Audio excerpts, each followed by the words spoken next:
Wonderful for us to reconverge.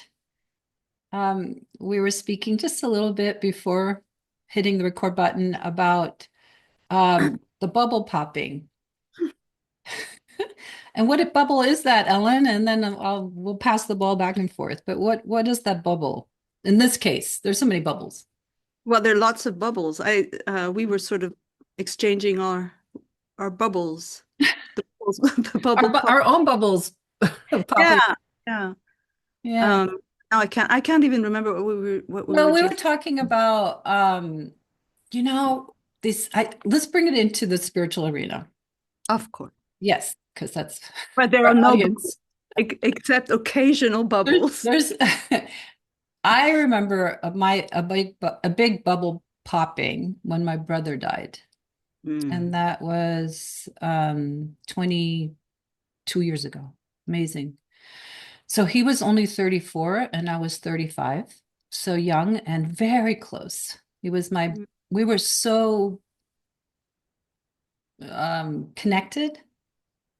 He was like my best friend, my best gosh, brother, whatever. A lot of love.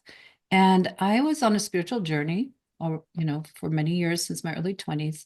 And I had it pretty at that point, it was coasting in a lovely kind of way of feeling a lot of contentment, the peace of presence inside. mm, mm, I wouldn't say that it was an abiding awakening, it was still coming and going, but there was this feeling of it's deepening, it's growing. I'm onto something. There's proof because I'm feeling better and better. You know, right. proof of Yeah. feeling better and better. And then when my brother died, my kids were really little. They were 3 and 5. And it literally was a bubble popped. And Mm, this fantasy that I didn't even know that I was in, that somehow I was protected right. from, it wasn't conscious. No, I don't think bubbles are No, consciously. no. That's why they're it's a thin invisible membrane like the bubble, like Right. the air bubble, the water bubble. Mhm. Anyway, so it went pop and I realized there is no one here, that nothing is going to save me. The spiritual kind of enlightenment trip journey that I'm on, which has its reality to it, is not here to protect me from the impact Mm. of the nakedness of the grittiness of I mean, tragedy. yeah, in a way, the spirit, if we consider that life might be the ultimate bubble popper, Mhm. and that if we are, I mean, my teacher once said, life, I mean, many people said that life is the real teacher, and for those who are truth lovers, quote unquote, or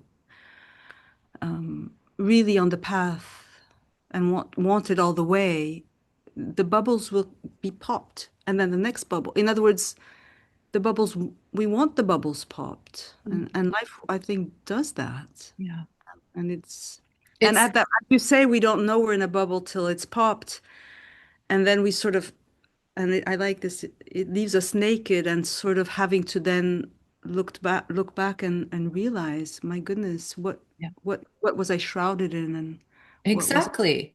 This fantasy, the spiritual bubble of I'm all is well in some, it is on the deepest level, but Yes. it was just this innocent, childlike idea that I'm protected, or the grace I'm so watched out for. But when that happened, which was, besides losing one of my children, was the worst thing I could even experience. You This lost one of your children too, Suzanne? No, no. Oh, I Besides see. that possibility, yeah, that would just put me over Yeah. the edge. No, I don't know. Feel- But yeah, it was, but what it did, Ellen, is that naked truth was here where like literally it made a cascade of beliefs just got over after that got swallowed up and swallowed up and swallowed up. All the things I imagined that were protecting me, that I was buffered against, somehow protected against, got taken away. And Yeah. it was radical, Radical indeed, I think. radical. And it, Yeah. it led to a huge, huge emptying and Hmm. an awakening into the starkness. I mean, that Starkness. sounds very, yeah, very intense. Loss of Oh, love. I it mean, I was so have a intense. brother.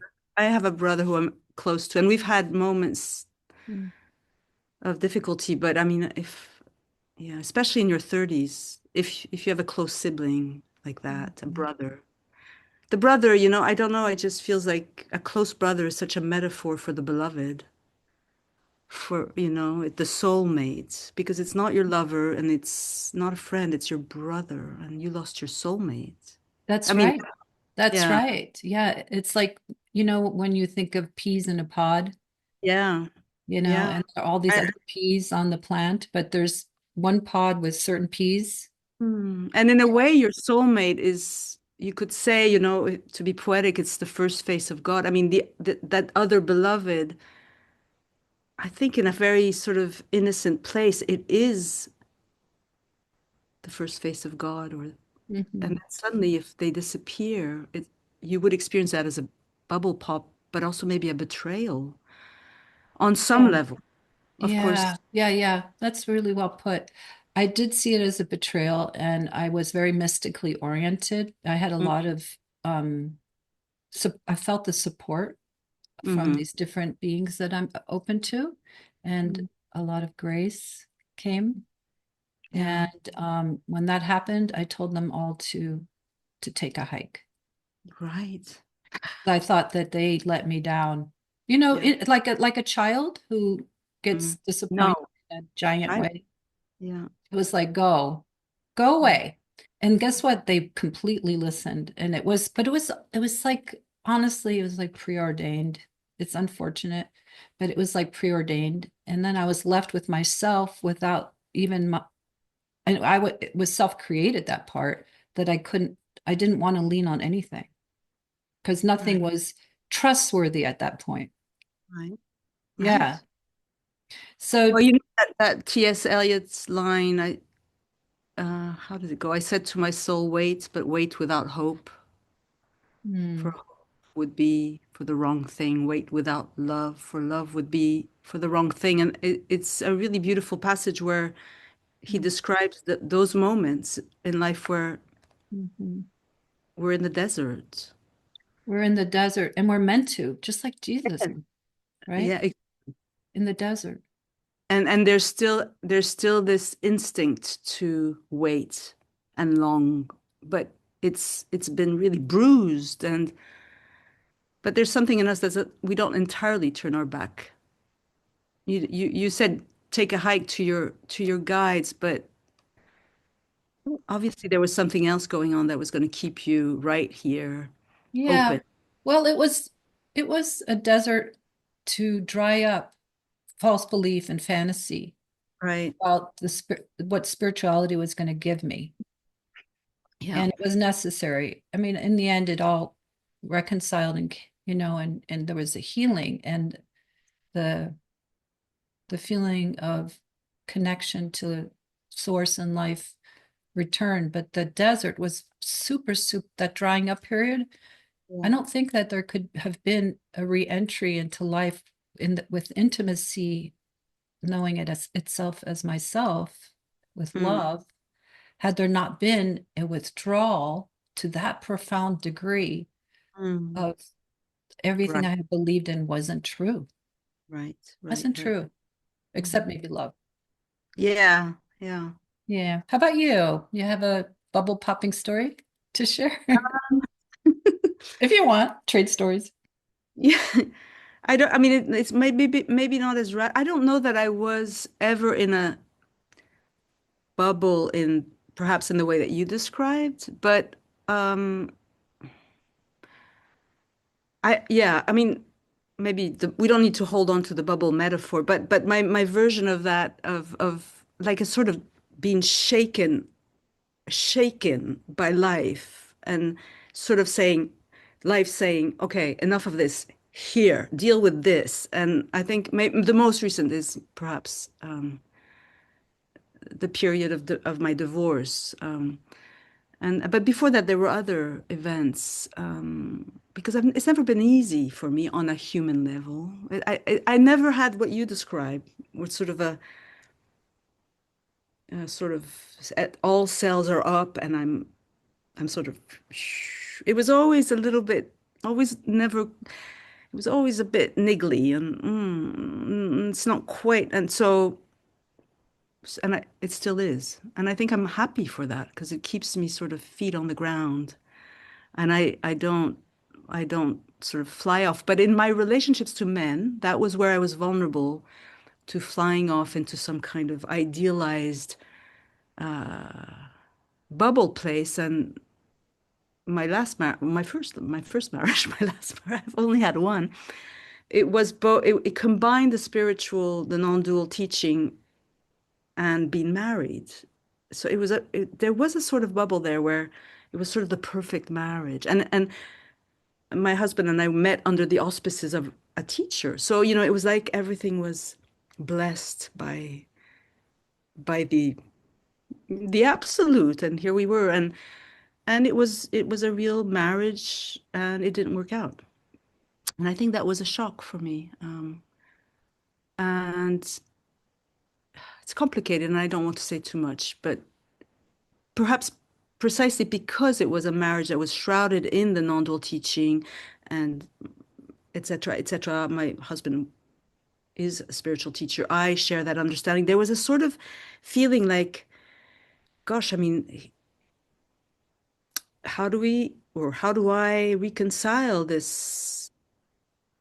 story of this marriage and how it came about and what it expresses and what we each express with the reality of the end of this marriage, which was just like any other messy ending of a marriage.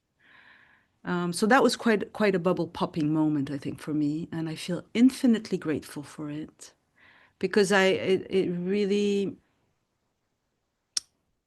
landed me more on, I don't know how to put it into words, but I want to say in reality, in this dance of being both human and obviously our true nature divine, but that human the the the human part I had, I think, all my life tried to sort of bypass or find a way to idealize it, and really I was contorting myself in order to avoid the pain of life, the pain of Mhm. life that is so full of riches and so full of potential for realizing the teaching. I mean, the teaching is one thing, or even the understanding, or even the experience of our true nature. But life is the earth, or the material, the matter through which it gets,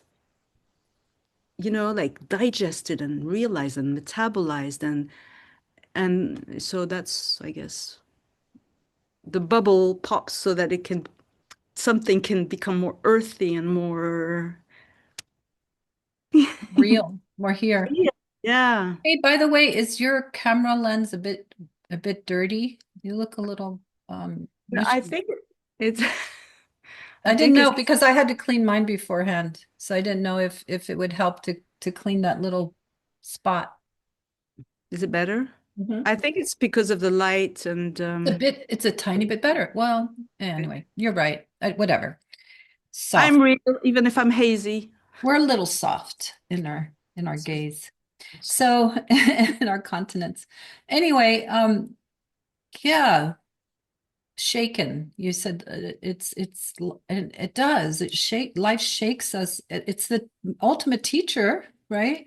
Yeah, it was like, this idea of spiritual bypass where you sometimes use the spiritual teaching to avoid difficult places or uncertainty. And when life catches you up out Yeah. with the death of your brother, or for example, a divorce, you can't really do the spiritual bypass because it takes you, it grabs you. It take, Hmm.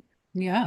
you're grieving, you're angry, all these things are unavoidable. They're in your face. And And you can't hide. It's like spiritual bypassing is the way of denying and hiding from the impact of reality and our That's humanness, the impact of our own pain, our own fragility. Yeah. right. I mean, because it's easy, I mean, it is easy to hide, I think, for many of us. I think I've done it. And we're not even aware that we hide sometimes. No, it's like we And get maybe called out. We get called out, right? exactly. And yeah, exactly. And I think it's natural to hide to some extent. I mean, we can't be aware of all the darkness and all, but as you say, we get called out. But I think in the spiritual circles, it's really important to be very attentive to how life is knocking on your door or or pulling at your sleeve and pay attention because you are already in a position where there are going to be projections and the circumstance is going to facilitate spiritual bypass. I think maybe not in your case or my case, but sometimes in spiritual circles, it's important to be vigilant. Yeah, absolutely. Well, it's important to be vigilant. I agree. And to be honest, and at least with oneself, like it's like such a truth teller, truth. And then for me and for you, I'm guessing too, I'm actually honestly, I welcome having the magnifying glass be put on what is unconscious still. It could be uncomfortable, but and sometimes there can be some real like, wow, I didn't know that lived there. I Right. did not know. And Yeah. how to be with it and be with it Yeah. to to have it grow up and have it be illuminated, not Hmm. and that whole process is not necessarily like full of bliss and but it's full of I don't know, awakened awareness that is almost like for me like I found something here. Don't wiggle out. Don't wiggle, you know? Hmm. Exactly. Of course, the ante can be upped as if something comes in that's bigger, a bigger betrayal or a bigger whatever. Always, always. Yeah. We don't know. But yeah, I don't think it's a process that ends, but perhaps we come to a place in at least I think, but I might delude myself. I might be deluded. I think I'm less attached to my image than I might have been in the past.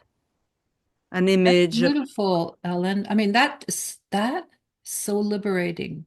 yeah. So liberating. And even to hear it. But Because at the you are same a time, I'm teacher as well. cautious, because I'm aware that you could even have an image of somebody who's not attached to having an image. It's tricky. The mind will find all sorts of ways. So it's just this sort of willingness to be caught out by life. Um, yeah, as much as life wants to catch me out, Yeah. so be it. So be it. And But it's a private affair. I mean, we share what we feel like sharing just because there may still be and will be life circumstances that are marinating and yeah. we're becoming ever more conscious. Doesn't Hmm. mean just because we're teachers, spiritual teachers in our own ways, doesn't mean that everything has to be aired out. No, no, of course, exactly. That's a Yeah, good point. Yeah. yeah. But at the same time, having an image that is just the perfection model. Talk about digging a hole for yourself to fall into. It's unfair to for others as a model, and it's unfair, deeply unfair to oneself because then it puts one in a little box that you cannot ex share that there's growth still happening. That's right. Yeah. Yeah, that's right. I mean, we see that all the time, right, Ellen? That teachers or people, it doesn't have to be a teacher, just anyone who's on the spiritual journey, they put themselves in an idea box of what it's supposed to look like. Oh, it's so seductive and because because there's so many ideas about, there's so many formulations and ideas like losing the even within the teaching sort of the dropping away of the person. So which is can be a real experience and a real process, but it's a very inner process. But then we need words, so we use words. But then that might very, in a very sort of pernicious, subtle way, create a bubble, like a bubble of need to come across as somebody who's the person's dropped away, or I need to come across as there's all sorts of way that we can contort and Yeah, within our own gift. Our own gift can become the means by which so it's really, really just um, do you see what I mean? I Like, do. I yeah, do. The person falls away, there's no more center to consciousness, but there's still feeling happening and mm, all these things happening that have to be that want to be honored. mm, And it's such a paradox that mm, there really truthfully is no center to the experience, but there's experiencing happening and it wants to be honored and not bypassed. mm, mm, mm. And that creates confusion in a lot of people because then it's like, well, has the person fallen away or not? Right. And then this obligation that the person should fall away and all that kind of sometimes spiritual jargon can be tricky. And evidence, Ellen, that the evidence of the person falling away is that you're not touched, seemingly acting like you're touched and feeling, Right. Exactly. or suffering. Right. Suffering, for example, exactly. So, I mean, I must admit that I had a very strong reaction to this idea, which I heard in my spiritual circle, that suffering was an expression of ignorance. And of course, I could understand what that meant, that suffering indicates the presence of a separate self. And so basically what I was hearing is suffering is an expression of ignorance. So figure out your true nature, and that's the end of suffering. And I still absolutely do not like that way of putting it. No, Because for I'm me, with you. suffering is an expression of life. Clearly, we just have to look at our experience and at the world. And it's got a it's I don't even know what suffering is really. I know that it is, and I know that when I submit to suffering, when I say yes, in it, when the bubble gets popped, I don't have a choice. But within that process of so-called suffering, I get I'm being Mm. right, and something is happening, and who am I to say that suffering is an expression of ignorance? I think that's an ignorant statement. Yes. So remember Amma saying uh, that suffering is a pathway to God, but I would actually go further, not that further than Amma, but just in my own understanding, God forbid. further than Amma. No, I love Amma, but I would say God's God is suffering. Yes. God is suffering. And I always bring it back. For me, it really helps to see nature and see the animal life and all that. They're suffering. Yes, there Is there a is. sufferer? Now that's something that one can question. But to me, suffering is a verb that is a part of life because life does suffer, has suffering in it, or suffers, or has suffering in it. In terms of Mm. a person suffering, I don't know. I don't know about that. Does it really matter? Do we really have to get that niddly and picky? I know that suffering still is here. I mean, right. I mean, this whole thing of is there a person or not a person? At one point in my spiritual, I was passionate, like, no, there isn't a person. Obviously, if you go look for that person, you'll never find that person, blah, blah, blah, blah, and all that kind of thing, which is true and interesting and sometimes a bit heady, actually. And now I'm like, I don't care. Like, I mean, I don't care so much. Obviously, there are moments when your brother died, Susanne Marie suffered. I mean, if we were to go look at that moment, who and what is Susanna Marie, we would not find.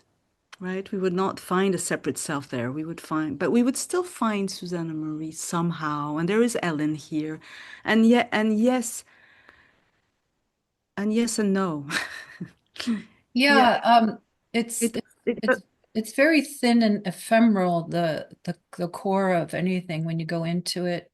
It feels exactly. it's an energy signature versus a solid thing that has a Yeah. gravitational pull, kind of like it's kind of like gravity, I think, when there's a self center there. And that to me, the whole spiritual awakening of self-realization thing, the first awakening, to me is seeing that that really isn't true and that gravity can start unsticking and ungluing.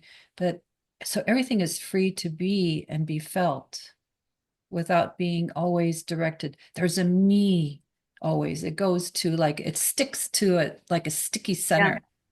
To me, that's part of, and I don't go around and say there's no person here, but because But everything you is a see, I think there is, so maybe we see it differently, which Mhm. doesn't mean we disagree. I mean, Mhm. we could disagree, but because the way I sort of represent it to myself, I think there is a center of gravity, as if we were little, all of us, each one of us was a little planet Mhm. within the constellation of true nature. So Mhm. substratum and the shared field, the shared reality is consciousness. But like Suzanne Marie or Ellen are two, I don't know, planet or a wave or whatever, but there is something that every morning Susanna Marie wakes up and she's still Susanna Marie in the sense that if you look in the mirror, it's still you with it's still you with your kids and your dog and your house and me, it's still me with my Mhm. and then if I listen if I pay attention to my dreams I'm sure are very different than your dreams and there's certain themes Mhm. and my life and what happened in my childhood with my parents, all of that is does sort of cluster around and is Mhm. Ellen in a Mhm. way. Mhm. And I find that I don't want to dismiss that too quickly because it No. feels like and I call that the person, but I don't Okay. think it's a rigid, it's not delineated perfectly. And I Mhm. don't feel the adventure is to affirm it and solidify it and make it, no, no, no. But Mhm. it is sacred somehow. These are expressions Mhm. that can be, I don't know, explored and uh, because they're God's creations. Mhm. Yeah. So I it, see what you're so that, saying. yeah, I do. I do see what you're saying. And I don't know where we differ either. we don't And differ. it's just I can't all I know, Yeah. my own experience, is that I cannot look inside anymore in the same way. Hmm. And so that's changed. And so How would you say what you cannot look inside like because you say well, more? it's just that the feeling is here even while we're talking, Hmm. because we go deep when we talk to with one another. So feeling is here. And it's sensed. But there's this is really true that some years ago it fell away that I can actually process, because that takes sort of a reflective type of consciousness that looks at itself and then it processes what it's looking at. Hmm. It's it's something changed, Yeah. because I loved being with things. I loved it. It was a long period of a love affair Mm. of meeting content, meeting myself, loving Yeah. it, Yeah. and not wanting anything to be nothing to be pushed away. Just like, oh, look at that. That's wow, I Mm. found a little corner of victimhood, Mm. whatever. Right. whatever's there. There's still movements. Of course, it's not like, oh, everything's gone. Not at all. And I wouldn't even want it to be. It's more like, I think last time in our last conversation, I might have said that it's like a symphony. Like there's this movements of sensation and whatever going on. But that ability, and it wasn't something that I thought, oh, that's a spiritual ideal. Not at all. I don't even know if I've heard of it for prior to it happening. But that ability to then further take it and process it was like snipped. It was just like, there it is. It's sensed, felt immediately. I see. And then another moment, there it is. Right. You know what I mean? Yeah, I do actually. I Yeah. do. I do. And I think I feel the same way, especially when I'm in meditation or when I intend that. But I may be, you see, I think what happened to me in these past few years is that I, I think I mentioned last chat that I started psychoanalysis for myself. Yeah. And I think I've moved, like, we are going to explore this, Ellen, like full-heartedly. And perhaps at some point I don't know, maybe it's one of these sort of pendulum things where Yeah. I, I, I've needed to do that, perhaps in the way that you used to do it. And now it's just not happening anymore. And Right. Perhaps. And you know what? I don't see it as a hierarchy of anything. Like, I loved that part, that time of feeling still the sense of Susanna Marie. yes. I did, and I don't have it anymore. Yeah. The sense of Susanna Marie is gone. I used to have you know what was sort of one of my tones? This is funny What do you that I mean tone? reckon, like a tone of Susanna Marie. One of the tones, the set was a little bit of melancholia. Uh-huh. There's the sweetest pink rose taste of melancholia that was just singing its little song. And it wasn't like I was a melancholic person, but it was in there somewhere. And I realized, oh, that was part of the scent of Susanna Marie. The sweetness, a Hmm. little melancholia. I mean, wouldn't be a melancholic in this life, you know? So that kind of flavor of Susanna, I don't have anymore, you know. Hmm. It's just, yeah. But anyway, somewhat people listening, I think it's nice because they'll find themselves somewhere within our Exactly. conversation of feeling like there's still I do have to say, I really, really embrace, admire, and love how you are let me see what it is. Loving your and in support to your own humanness of the what helps whatever person is there, whatever that means to you. Yeah. It But feels very healthy. hmm and it's my work. I'm a therapist, and Hmm. maybe that's also what the psyche interests me. The psyche meaning, Hmm. I don't know, for me the psyche is not yeah, the psyche is interesting. People's lives interest me, their stories, the shades, the colors, the melancholy. If you had been my client, that rose tinted that would have interested me. Mm. Not interested me as an object but more it would have been like like a landscape that has its own, as you said earlier, the symphony that it would have had its own tone.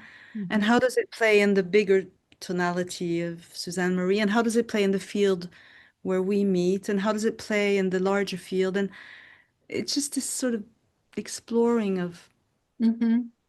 that. Not so really, really not to consolidate or fortify the ego. That is very clear to me that that's not what I'm up to. Or in, No, that's a good difference, to just speak that yes, the any felt sense of a person isn't a fortification of the ego.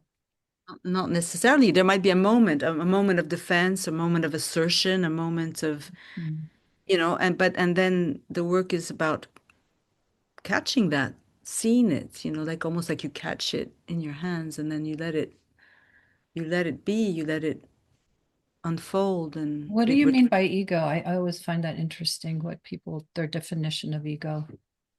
Well, I guess, I mean, there isn't such a thing. Again, you could never find it if you looked for it, but it's sort of constellation of beliefs, perhaps an image that you hold of yourself, Mhm. both mental but also tactile, the ego. It's the way you hold the way you might feel your body.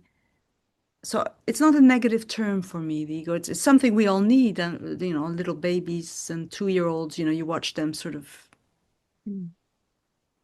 no, no, sort of becoming subjects. And Yeah. really, a small little 2-year-old really begins to feel, oh, I live in my body, and I'm embodied, and you're this other person. I can say yes or no to all of that, is natural. But then maybe the sense of defense or assertion, maybe Mhm. there are layers and layers of habits of that in our bodies and in our minds based on our conditioning, I guess, that little by little is revealed when you're on some kind of a spiritual investigation. Mhm. Mhm. So yeah, that's what I mean by the ego. Mhm. An image, but it's a felt sense too of me, of the separate self. Yeah. Yeah, I see what you're saying. Mhm.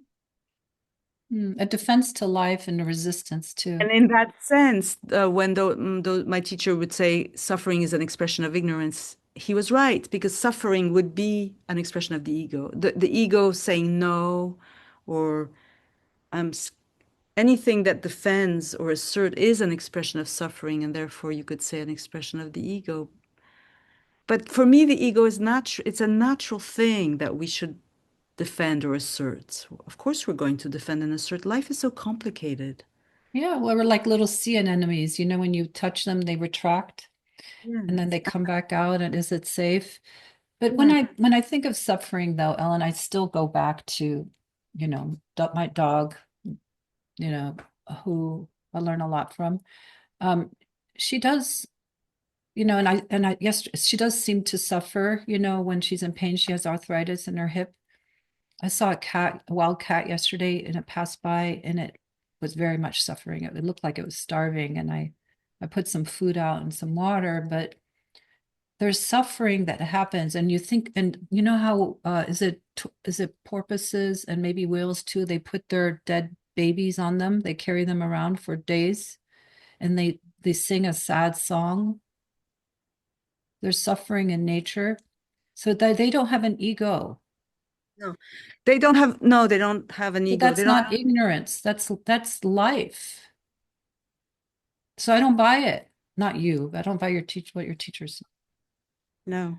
But we do have, but you see, I think animals and they suffer, they don't have a psychology in a way. They don't have perhaps No, that, I know but what I'm saying is that the root of that no, I know. suffering exists. There's psychological suffering, and there's like the suffering that comes from the self-reflective ability to ponder and think. So suffering gets perpetuated, and then we're suddenly lost in suffering in a different way, in a psychological way. But the fact of suffering to me is a natural phenomenon. Sure, sure, sure, sure. Yeah. I mean, yes. I just But I just I but don't I like will say that I will say though that psychological suffering is also a natural phenomenon. Why? Because it exists it, and it's very very prevalent. it's very true. But that is something, it's a natural phenomenon. Everything that exists is a natural phenomenon. I'm with you there, okay? And one can see for oneself as the understanding deepens of our true nature. A lot of types of sufferings do um, Proceed. recede, especially when things aren't learned how to meet something. The resistance ebbs, and so where's the suffering when the resistance is not there? It's just maybe there's suffering in the moment. I was in that car accident, right? So there was 9 broken bones, a lot of hospitalization, surgery. and there was pain, there was crying, there was like a period of time where I'd had no pain meds in the trauma center for a Mm. long period of time. But it was a direct experience. There was no psychological one going, if there was someone that was saying this sucks, it just was in the moment. This sucks. This is awful. But Pain. you didn't think about the future and maybe I won't walk again, that kind of, No, no, well, no, because it was just so immediate in the moment. but later on you didn't. Um, later I mean, on, later on, I had a terrible concussion that lasted like 6 months. I okay. mean, it ebbed, but it was like my brain wasn't functioning well. Um, let's see. I mean, I'm not trying to sort of No, corner I know you're not trying to corner me. I mean, suffered yeah, psychologically. don't corner me. I'm not going to corner you. I suffer. I admit it. Um, No, I mean, I'm impressed, and no, I'm not trying to make anything up. I'm no, trying I know you're not. I don't trying to experience remember. you're not. I don't experience you as somebody who's trying to convince me that I don't. I There's no completely reason to convince. I mean, exactly. exactly. Yeah. I mean, Um, I yeah, yeah, exactly. if anything, going through that, someone asked me, or a few people actually, asked me, so did the awakening get challenged or ebb or blah, blah, blah? Um, and I had to honestly say no. There was never a moment where I had to go and have a touchstone that is it still here? Yeah, it's interesting because can I Yeah. because it's that's beautiful, to maybe be in the midst of suffering. In your case, it's more like direct. It's not psychological suffering, but nevertheless, it's a something intense happening and physical pain. And then a long process, right? You're in hospital and all this, and then always touching the realization, you call it your awakening, or just never losing touch of that. And to me, that's so very mysterious because during these last few years, there were moments where, I mean, I was in psychological suffering, or there was psychological suffering. There was, all sorts of difficult feelings that would not just float by in awareness. They would grip me. Mhm. And there was also this sort of newfound fear of emptiness because I was alone. Suddenly I was on my own, and the solitude sometimes would verge into a sense of isolation. So that's very much of a psychological landscape where, and it would last. So I, there was psychological suffering, but I have to say that at the very same time, but I don't think I could ever put it into words, but I don't think that that obscured my Mhm. completely, Mhm. or even that it obscured it at all. It was like there was still this sort of, I don't know, this okayness, even though it was Mhm. unbearable at times. Mhm. But it wasn't. It was and it wasn't. It's a strange, it's almost like operating on two different levels. Yeah, And I trust, understand. trusting. There was this sense of trusting. And at the same time, it sucked the big one. Just- I like that. No, and I can't say there wasn't psychological suffering, but it wasn't the realization's gone so deep that that wasn't made wrong. Right. Well, that's a better way to put it. That's beautiful. It Yeah, was wrong. I love that. yeah. I think maybe that was true here too. Mm. There was love. Maybe that's what we're trying to. That's the word. Oh, I like that. Yeah, there was love There's something like that. and Which understanding. Like, of course, there would be psychological suffering. Where our human beingness, it has so many different aspects to it, and one of them is psychological. yeah. there's emotional, sensing, psychological, body, right? All these different sheaths of this consciousness. And it's going to get a trauma of some sort or a life event is going to rattle not just the body, it's going to rattle the psychological part that how human beings know themselves, Mhm. right? So it's going to rattle it, and it's a God, it's part of God, obviously. You know, you mentioned earlier, well, it's God too. Yeah. So why should there be resistance to it?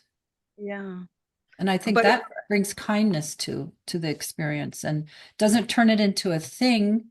I think what turns it into a thing and suddenly it's the idea of a person that Mhm. I know you, well, let's use another word. Oh, that where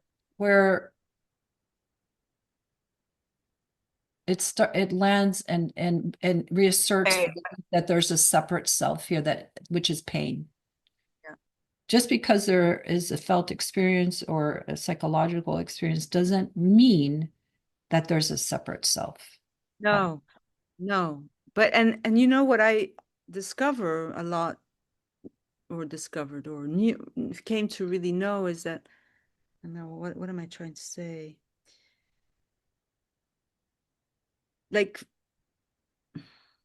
these moments of suffering and sticky and a feeling of separate self, even though we know there isn't one, but nevertheless here it is. It feels that way. I think I came to see that it, in my case, I can't speak for everybody else, but in my case, it needed some space. That's why I got back into analysis with somebody in the room with me, and I could come and, rather than turn towards the non-dual teaching, which I could have done too, and which I did as well, and in meditation, but I also went to a place where I would come and allow this separate self that really doesn't exist, but these feelings of anger, of rage, of fear, of sadness, I really, to give them some space, not in the context of meditation where you would just not get into the story and just let the wave of energy go back to the field of awareness, but in the context of the therapy, it was Mhm. really actually give it my voice, give it my movement, cry, talk about it. And there was this other person there, and it was psychological work, yes.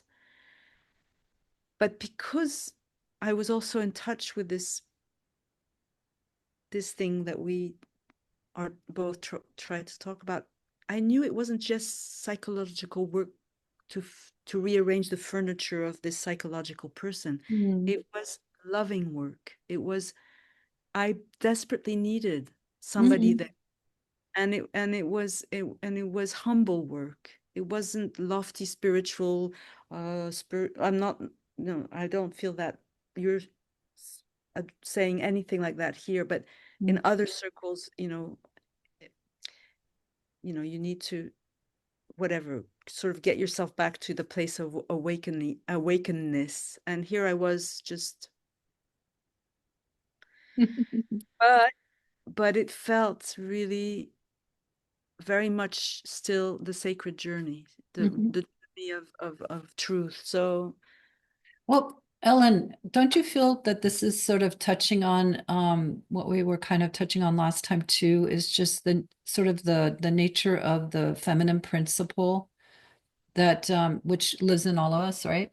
But the feminine principle in terms of welcoming everything and and that it's a knowing through and through, it's all that. And when you know more and more through and through, it's all that, it's allowed to be.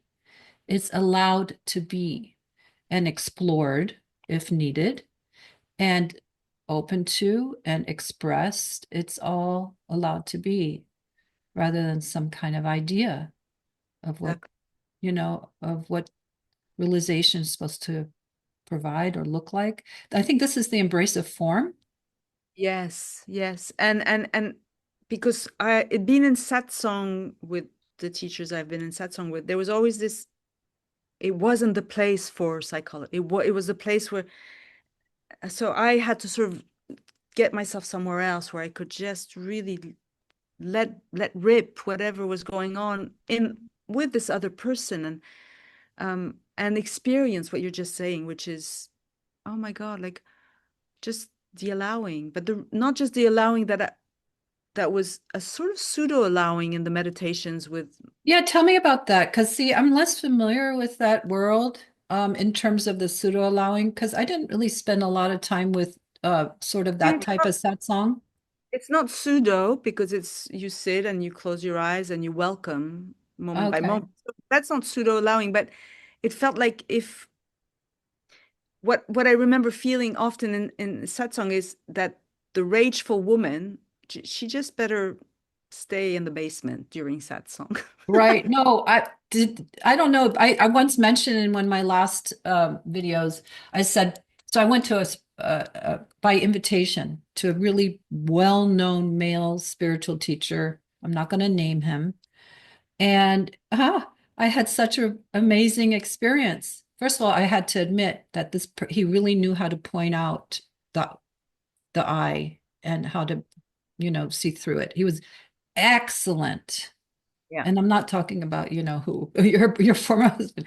This person is someone else. It was Okay. excellent. And but then when someone came up with a question about emotions, they said, emotions, literally, emotions are the trash can. It's in the back of the yard. Don't go in the back of the yard and open that trash can. Don't do it. Well, that's sort of the Yeah. quality I'm to. It's Yeah. like, and I, God bless you, men, but they were often men. Although I think, No. It's,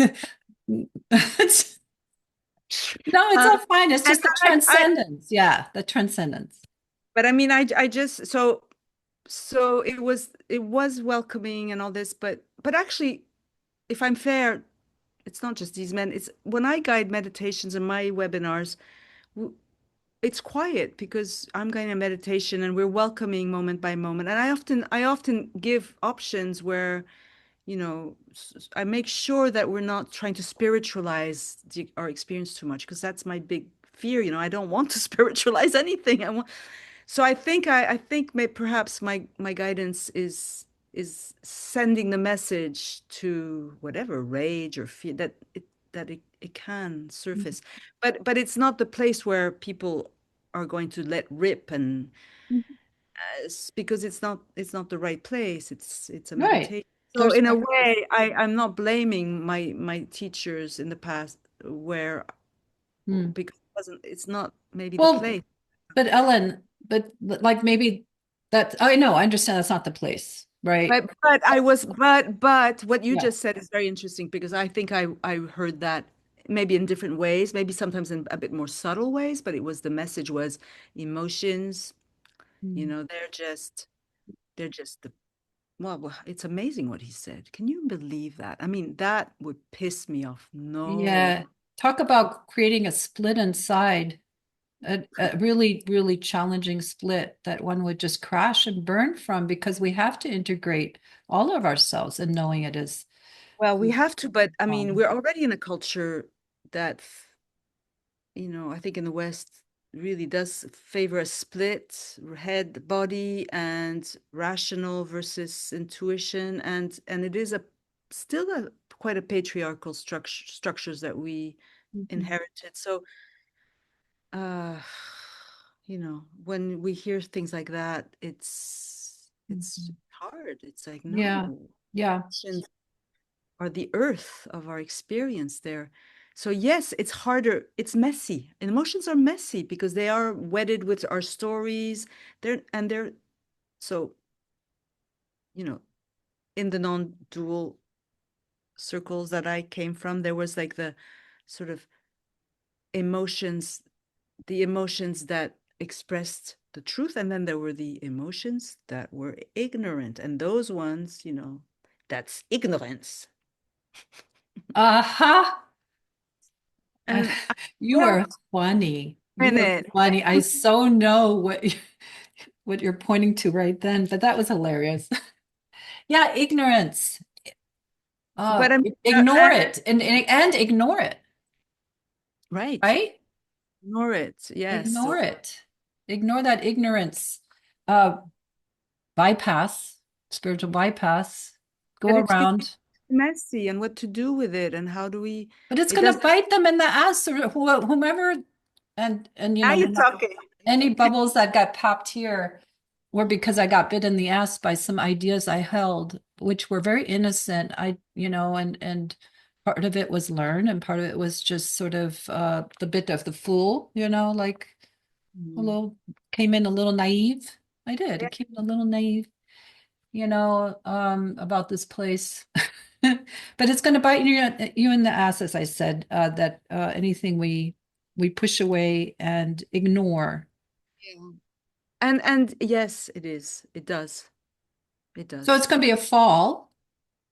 A bubble popping process. Yes, and Yeah. a fall from this idealized idea that that even in a realization that someone believes they contain is, if it's not integrated with matter, with mother, with form, with the humanness, if it's not integrated and starts to and makes a descent Yeah. back from the lofty heights, whatever, transcendent, blah blah blah, apart from not this, not that, but it has to be this and that, right? Right.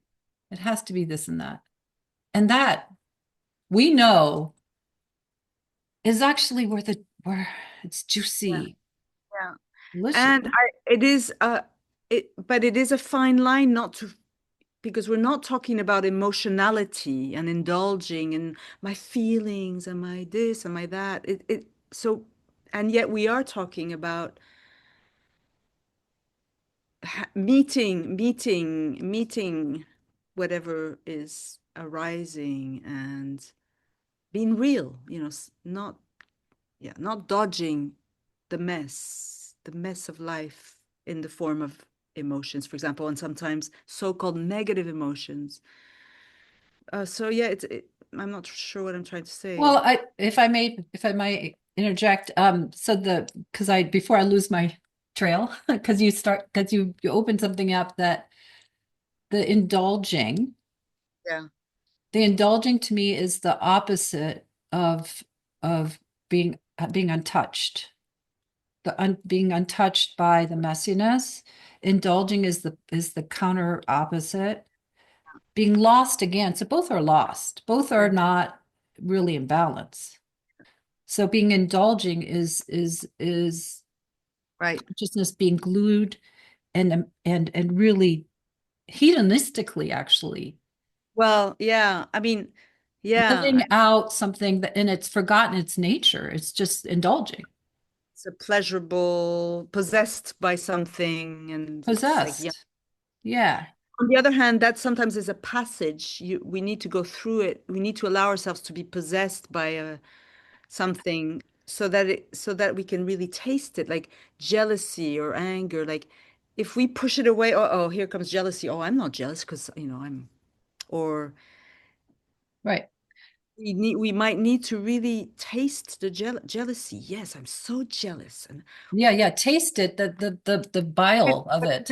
I can, yeah. yeah, it But has what I bile do, in it. and Yeah. really, really allow jealousy full on. And but to do it, maybe perhaps to think of doing it in a sort of contained way with a friend or a therapist or with oneself. But the aim is not to indulge in jealousy. The aim is to know jealousy. Jealousy is a real play. I mean, it's an emotion that happens. It does happen, but Ellen, you're speaking from a place of years of practice of also knowing the truth of your nature. Yeah. So it's like honestly, it's a little different to dive into, which I'm comfortable doing, completely being this or that in any moment. But there's no lostness. But for someone who doesn't have an establishedness in some way, or at least a touchstone, Yeah. then it's easy to forget and be lost in it. Yeah. Yeah. But Anyway, I don't know that it's straightforward. Like in my case, at least, it was a bit of, oh, I got lost, and then, oh, I wasn't lost, and I got lost. But then Yeah. little by little, you learn how to surf in a way, to surf. But you're not sort of trying to do it perfectly. Why? No, Life will have. not perfect, no, but we need, I think that if we're diving in and not and wanting to experience something fully, and we do benefit from having a touchstone, which is a refuge, which Yeah, is a yeah. meditation practice or I something agree. that, so it isn't all just a psychological journey, Sure, sure, sure. But I guess I a was assuming. psycho-spiritual mixture. Yeah, yeah. I agree with that completely. Yeah. Yeah, yeah. Yeah. Well, do we want to dive into something else, or we've done almost an hour, I think. Are we- Oh, yeah. It's I have, yeah, we started around now, so either we can just end this one, which has been really lively. yeah, it We has been. could dive into another powerful topic and get all stirred up again. What's on offer? Well, we have this, we touched on it, the ethics in the spiritual world, pyrodynamics and asymmetrical relationships. We can feel into it. Does it have any juice? Maybe it's got too much juice. Yeah. Wait, we're not going to touch that. That, I think that that we God might. knows what we're gonna say if we touch that. Right. Well, anyway, we'll leave people hanging. What Yeah, would maybe they have said? What? for part three, depending on what the comments will be on YouTube. There you go, folks. A lively comment section might produce a part three. It was so. Oh, it's so good to be with you. I Hey, love connecting. Yeah, what dog's name? Did you tell me her name? Nala. Nala. No, but she's just been sleeping away, which is such a nice. She holds a space for us. When she was a puppy, I would had a basket at my feet under the desk, and when I was working, I use the word work now. She would go and lay down and just be quiet, and then work was over. And so now it's just a natural flow. She works with my life very well. We work with each other's lives. Yeah. Thanks for asking, and thanks for this conversation. Wish we could just hang out physically, but Me maybe one. too. Me too. When you come Yeah, this way. yeah. All Okay, I'm right. gonna hang this up, and then you and I can say goodbye.